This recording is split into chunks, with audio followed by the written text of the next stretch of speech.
Hello, it's fantastic to be here again. It's such a privilege to be able to talk to you on both LinkedIn and Facebook at the same time. And for the next instalment of the Daring Mindset live broadcasts. So great to be here. I should be able to get your comments from both LinkedIn and Facebook in the same stream. So let me know you're here. Drop a comment just to say hi, and also any questions you have, any comments, just put them in the chat, and I can bring them onto screen, and we can, I can talk about them and answer any questions. I'd also like to invite you to subscribe to the Daring Mindset email newsletter, and also download your free Daring Mindset guide, an ebook. So the link for that at the moment is on the screen just here, and I will also post it in the chat for this live once it's finished. So I'll leave that there for a minute. And welcome. It's so great to again be able to talk to you about the Daring Mindset.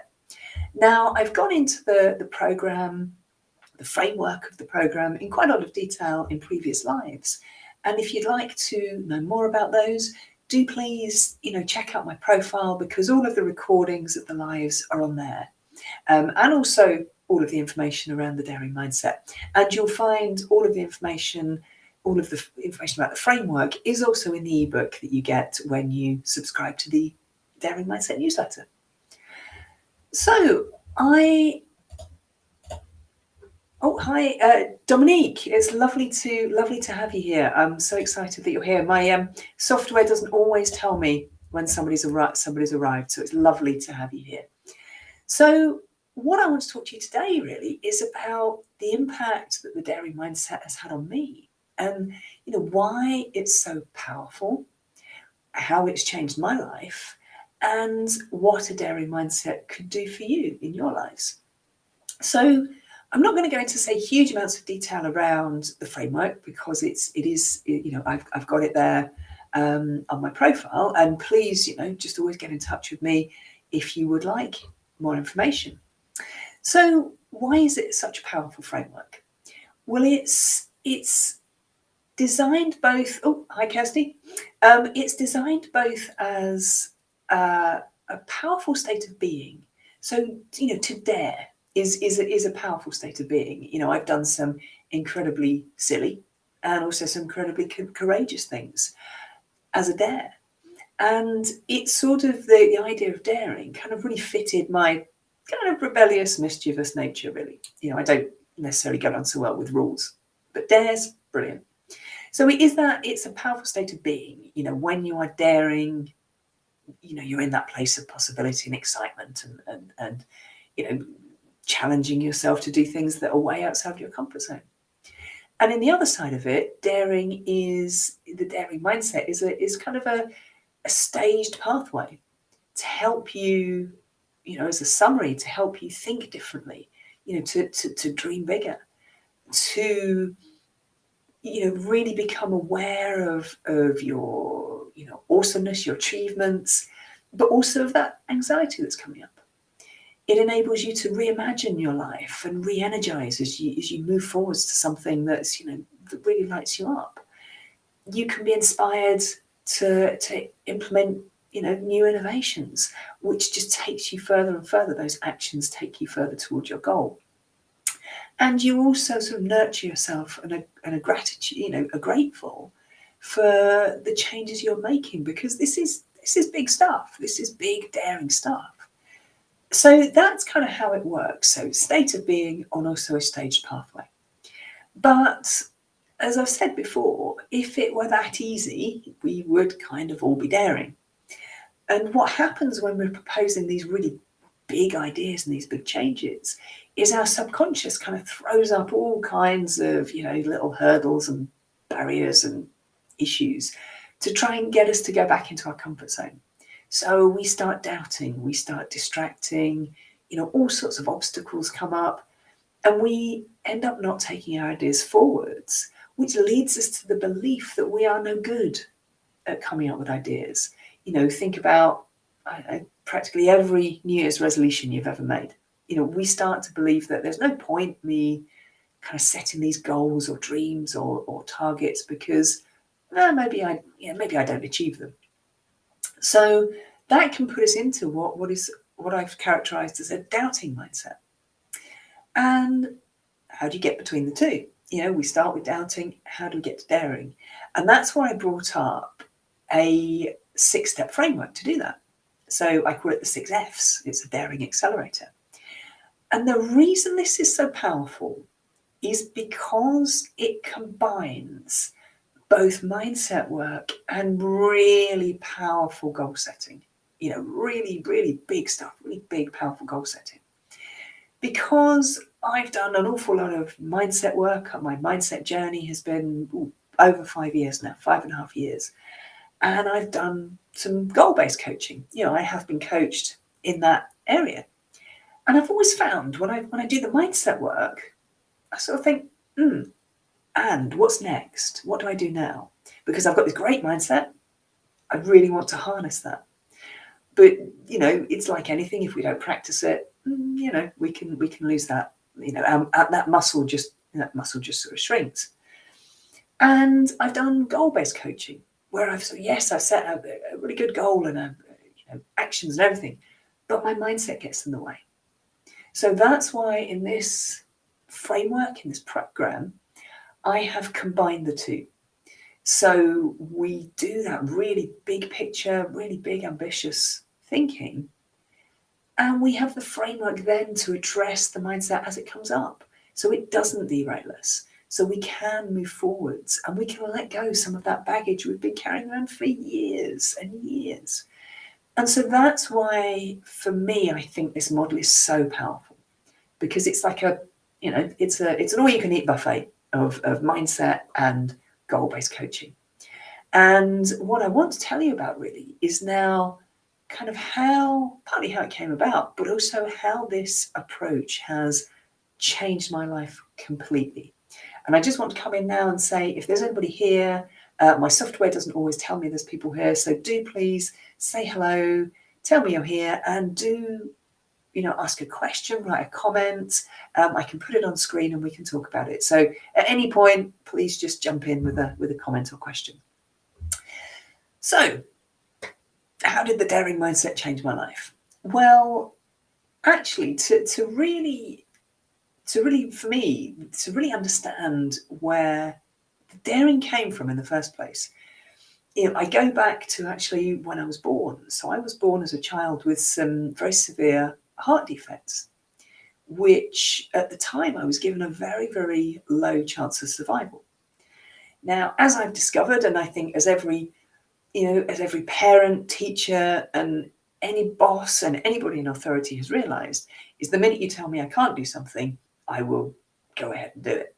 And I think that characterized my life, as a child. I sort of had some operations and I live a completely normal life now.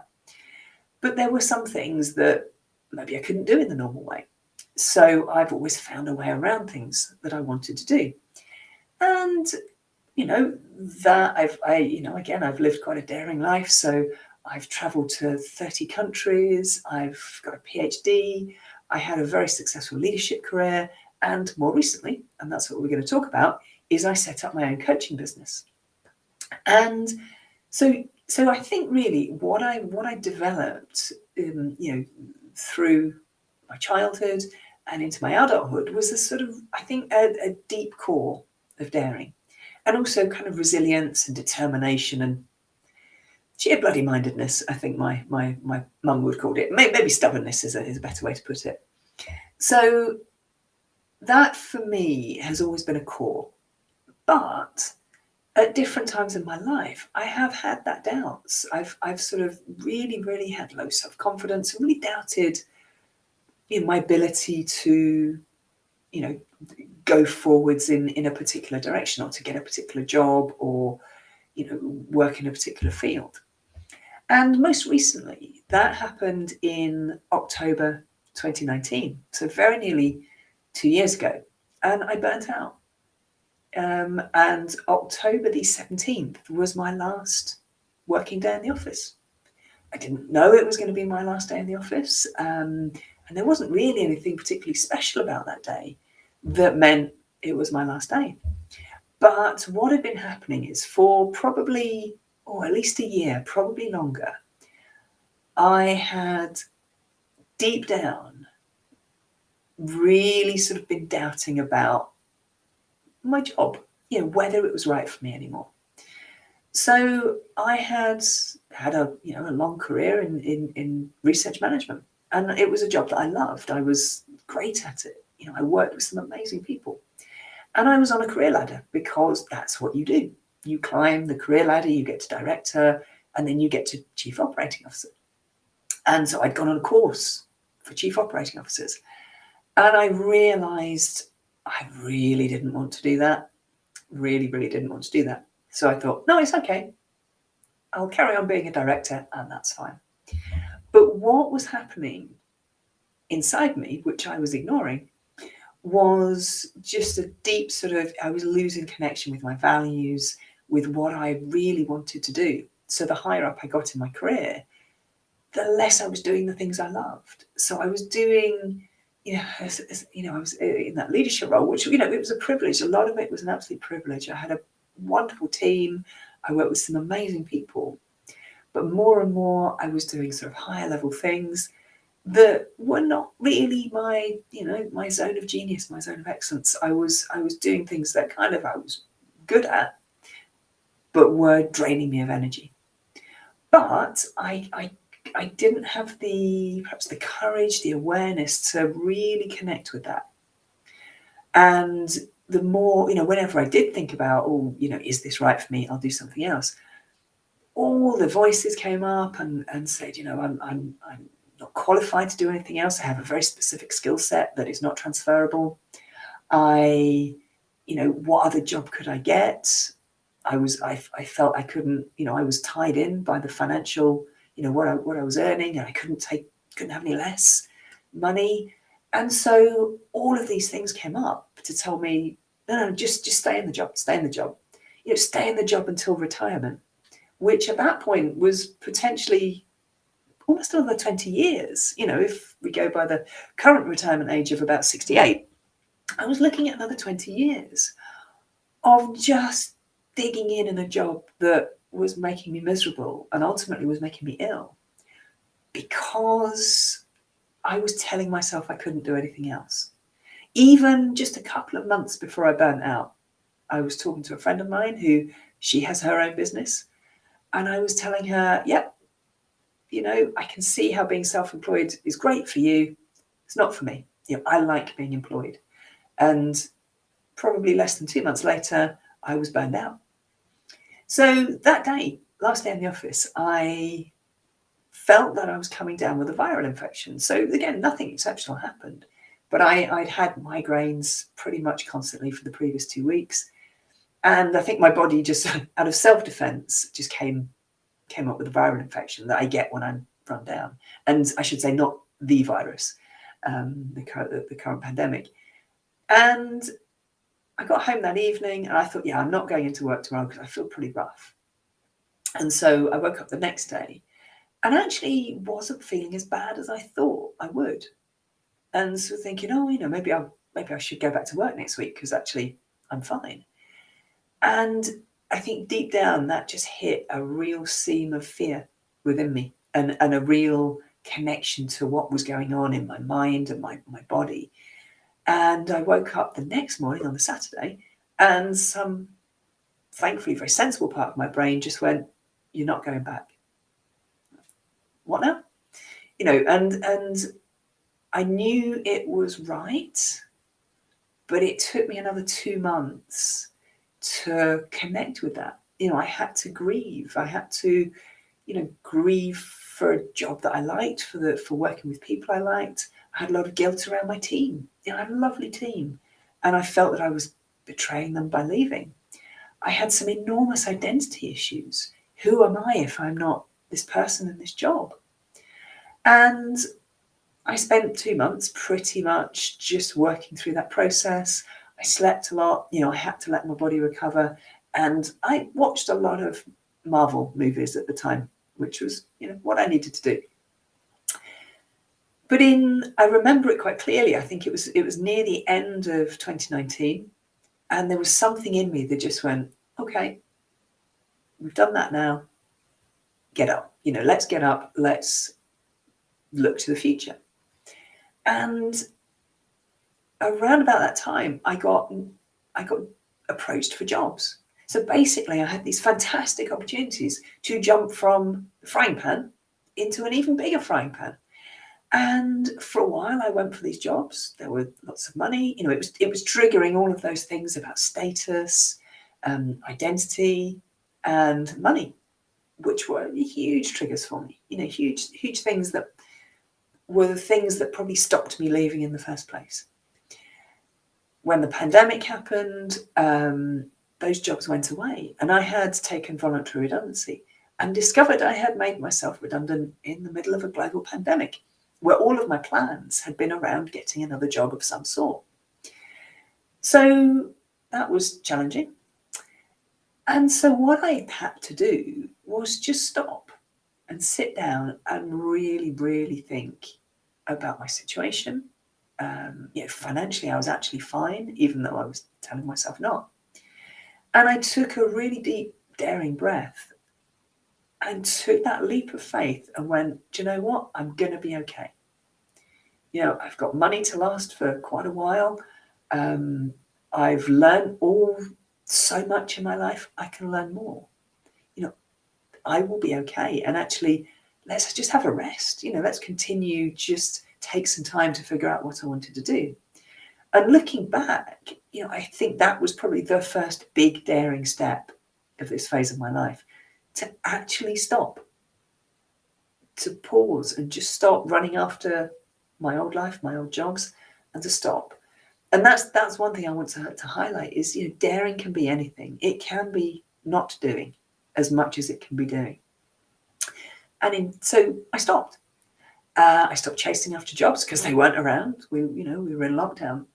And so I decided to do a bit of training, self-improvement. It's always been a passion of mine. I'm a lifelong learner. So I started doing a coaching diploma. And very, very quickly, I realized this is it. When I was coaching clients, I connected with that part of me and that, with all the things I loved about my previous career as a leader. And it wasn't about status. It wasn't about any of those things. It was about the coaching and mentoring I'd done at all levels. I'd coached upwards, I'd coached my team, I'd coached peers. And I realized, this is what I want to do.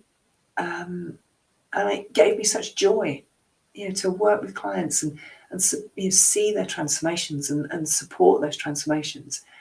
And I just thought, why would I do anything else? So that then led me to sort of think, okay, how do I do this? And thankfully, I was in a very good coaching mentoring group that I'm still in, which helped me realize how I could do it. And in September 2020, I took another enormous leap of faith, an enormous daring leap of faith, and set up my own coaching business. I registered it with the tax office. I put it out on social media, and actually very quickly began to get clients in, which was just incredible. Absolute joy. But I took that leap without having really any knowledge of what the future would hold. So, how one runs a business. Well, I've learned quite a lot about that over the last year. What my niche was, what my focus was, perhaps who I best wanted to coach, but also how I could, what life did I want to create for myself? And so all of these things have been part of that daring mindset. And I've also had to do an enormous amount more mindset work because it's thrown up huge fears. I'm doing something completely different here. How am I going to do this? And I've done a lot of forgiveness work. And for me, that is probably the most powerful piece of work I've done. I've, recreated my relationship with failure in regarding it as experimentation. And in doing those really deep foundational mindset work alongside coming up with bold and daring goals and, reimagining my life and taking those leaps of faith, sort of made me realize actually there might be something in this. And so, where I am now, I'm just, I've created my signature program, my process. I've worked with some incredible people, and it's been a privilege to be part of their journey and watch their transformations. And it's a joy to be here and to share it with you. So again, what I'd like to say is if there's anybody here, do please, drop a note in the chat, and also any questions or comments that come up, please just give me a shout. So that has, I think, being able to make that change, it was unexpected, and it's not necessarily what I would have chosen to do at the time. But what I'm seeing now is, even though I still have less certainty in my life than I did before, I am still learning. I can't remember the last time I saw my comfort zone. I'm exploring, I'm creating. So I have less certainty, less kind of knowledge about what's going to come up. Ooh, Kirsty. What's the most daring thing you've challenged yourself to do? Oh, that's a really good one. Well, you mean apart from leaving my career and starting a new business, right? Okay. I have held a tarantula. I'm terrified of spiders, and I held a tarantula.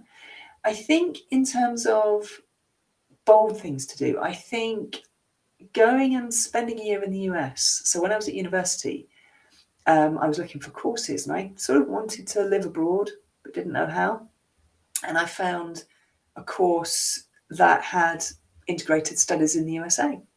So me and some friends we made at university, we went off to the US and studied abroad for a year.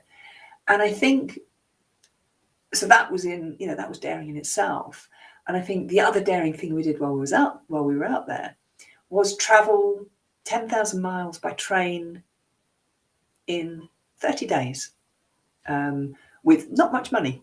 And a rucksack and not much money and a willingness to stay in slightly grotty hostels. And it was brilliant.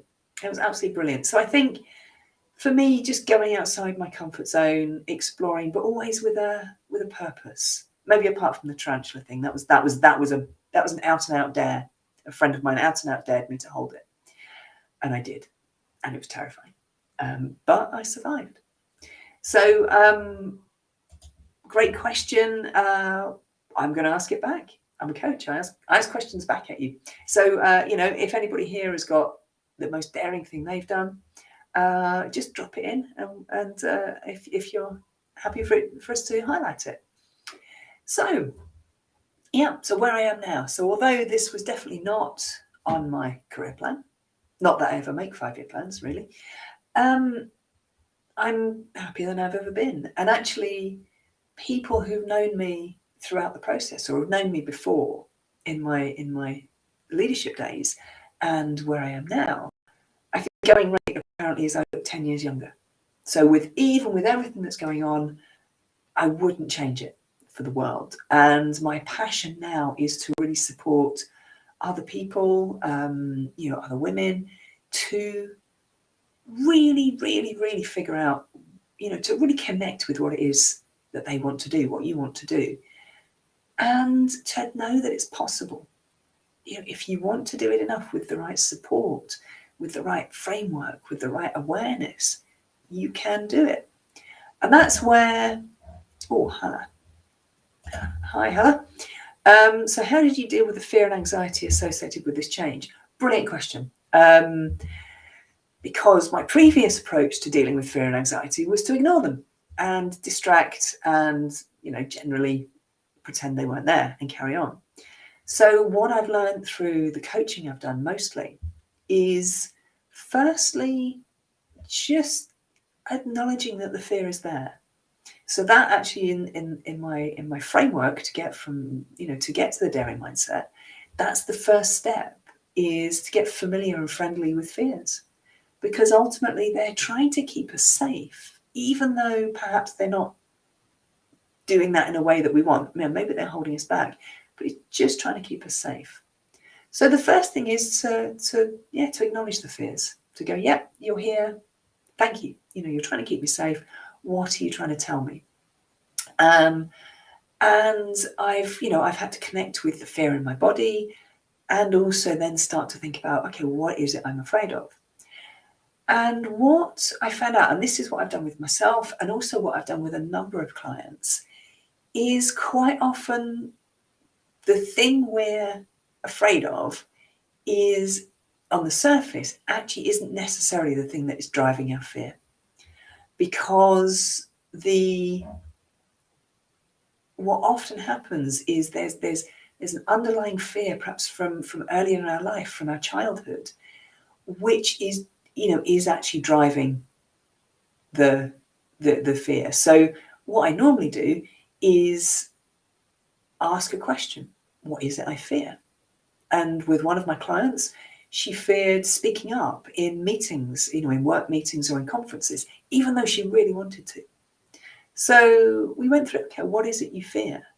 I fear speaking up. Okay, what is it you fear about that? I fear saying the wrong thing. What is it you fear about that? I fear being humiliated. What is it you fear about that, about that, about that? And what you can then do is either identify a genuine fear that you can then take action about, or you can identify that actually it's not a real fear. It's maybe something from your childhood. Maybe you got shouted at by a teacher for saying the wrong thing in class, perhaps. And you can let it go, because it's not a fear from your adult self. So that's how I do it. And I have to do it all the time. But the one thing I would say, and what I'm recognizing now, is that the sensations, the physical sensations of fear, are practically identical to excitement. And I think a lot of us train ourselves that when we feel that, those butterflies in our stomach, that knot, we interpret it as fear, because that's almost what we're conditioned to do. And as human beings, we're far more likely, we've trained to interpret things in a sort of negative way rather than a positive way. But now what I'm doing is actually connecting with those sensations and going, what is it? What's going on for me? Is it fear? Actually, no, it's not. It's actually excitement. Yeah, there's a bit of fear in that excitement. It's excitement mixed with a tiny bit of terror, but it is excitement primarily. And if I hadn't connected with that feeling, if I tried to suppress it and block it, I would think, oh, fear, fear, fear, under the surface. So that's the thing I would say is connect with it first. What is it trying to tell you? And is it still relevant? So thanks, Hannah. That's a great question. And I see we've got Pawan there. Hopefully I've pronounced your name correctly. And my apologies if I haven't. So that's sort of how the daring mindset came about, how it's changed my life, and why I'm so passionate about it. So the next thing I want to talk about really is, okay, again, always my question is, so what? What could a daring mindset do for you? And always how can you create it? And so what I want to try is a little bit of an exercise here. So if you will, bear with me here, is what I want you to do is just take a breath. Just whatever you're doing, I know we're on a screen, but, just take a breath, just let everything relax. If you want to close your eyes, do that. Otherwise, just sort of, unfocus your gaze and just think about, what would you like to be different in your life? So what would you like to be different in your life? Now, that can be anything. It could be big things like, leaving your job and starting a new business.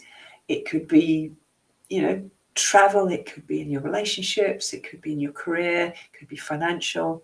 And it could be something else. It could be something, it might actually be just, meeting up with somebody after COVID. It could be, for some people, it could be getting out of bed, but what would you like to be different in your life?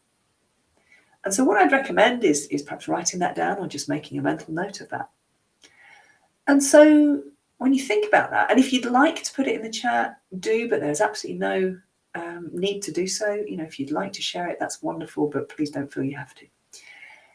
And so you've thought about what do I want to be different in my life? So when you think about that difference, what does it feel like in your body to think about, oh God, yeah, that difference. What's coming up for you? What's that feeling that's coming up? And again, just connect with it. Just feel it. It's okay, whatever's coming up. Just feel it. Is it excitement? Is it fear? Is it, I haven't a clue how I'll do this? Doesn't matter. What can you see? So if you close your eyes, if you imagine that difference, you've created that different thing in your life, what can you see? What are you doing? What can you see in front of you? What can you see yourself as? So connect with that. What are you seeing? What is that difference giving you, perhaps? Maybe you can see yourself living a different life, or you can see yourself doing something different. Doesn't matter, but yeah, what can you see? And then here's a really key one. What can you hear right now? What is that mind chatter telling you? What are the voices coming up and telling you? Now, it may be, wow, God, yeah, that's incredible. Yes, let's go for it. You might not hear much of anything at all. Sometimes we have to tune. It's like a radio sometimes. We have to tune into what those different voices, our mind chatter, is telling us. Or you might be getting a sense of, you might be editing. It might be coming in and saying, well, that's lovely, but this, but that. You can't leave your job. Think of all these reasons. You can't change your relationship. You can't ask that person out. You can't. So check to see what your brain is telling you. And then put all those things together. And so that almost is your starting point for the daring mindset, because you've connected to what you really want. You've really started to sort of see and feel what that might look like. And you've started to be aware of what's going on in your brain. And that's the starting point. So the other thing I would say is, when you start to think about how you could do it. So, next let's think about, okay, that difference. We're just brainstorming here. This is just throwing out a few possibilities. And really pay attention again to what's going on inside you, what's going on inside your head. So when you think about, okay, yeah, I'd like to do that. I would like to travel. I'd like to do whatever. What's coming up? Is it, if you come up with ideas and options as to how you could do it, to have a think about, how could you do it? In theory, we're not going to make you do it. And again, you don't have to tell anybody, so nobody needs to ever know. But what quite often can happen is we'll come up with an idea and immediately our subconscious will go, yes, but, you can't leave your job and start up a coaching business because, yes, but I don't know how to do it. So let's take a completely random example. I'm going to start a coaching business. Yes, but I don't know how to do it. Yes, but it feels like I'm starting from scratch. Yes, but, yes, but, yes, but. And that shuts the door. Yes, but you can't. End of. And that's where a lot of us get to, is that end of conversation. Yes, but. Change it now. So I don't know how to set up a coaching business yet. I don't know what my niche is going to be yet. And immediately what that does is open up your brain's possibilities. It opens up curiosity. I don't know how to do that yet. I wonder, do you know what? I could do it like that.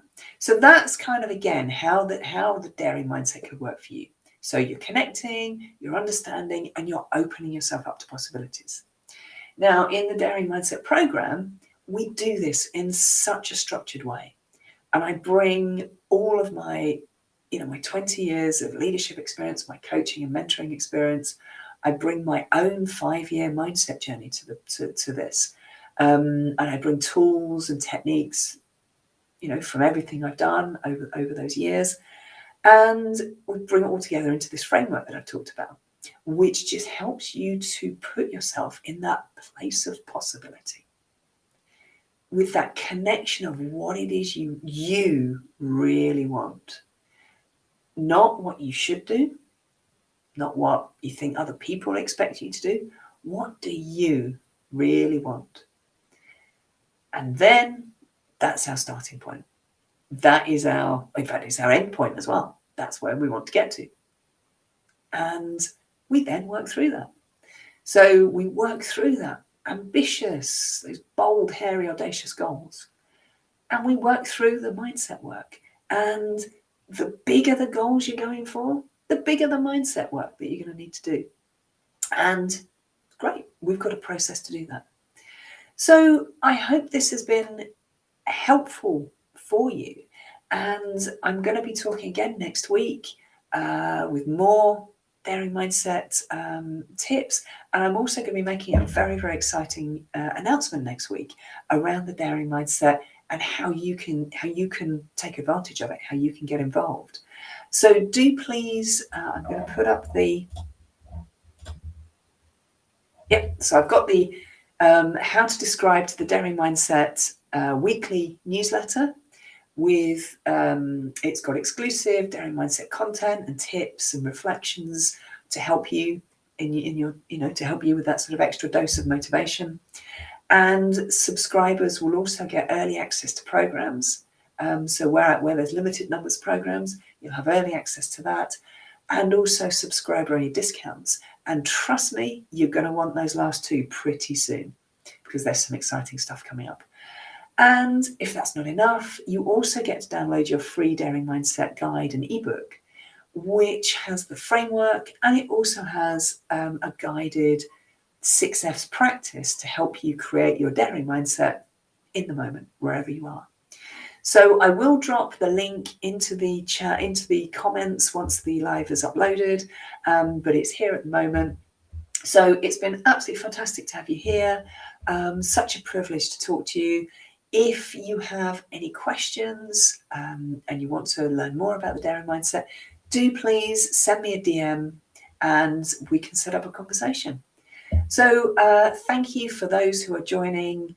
I'm not sure what your time zones are. I know it's evening here in the UK. I know, in the US, it's probably lunchtime. So wherever you are, thank you for coming. And I really look forward to speaking to you next week with some exciting news. Thank you.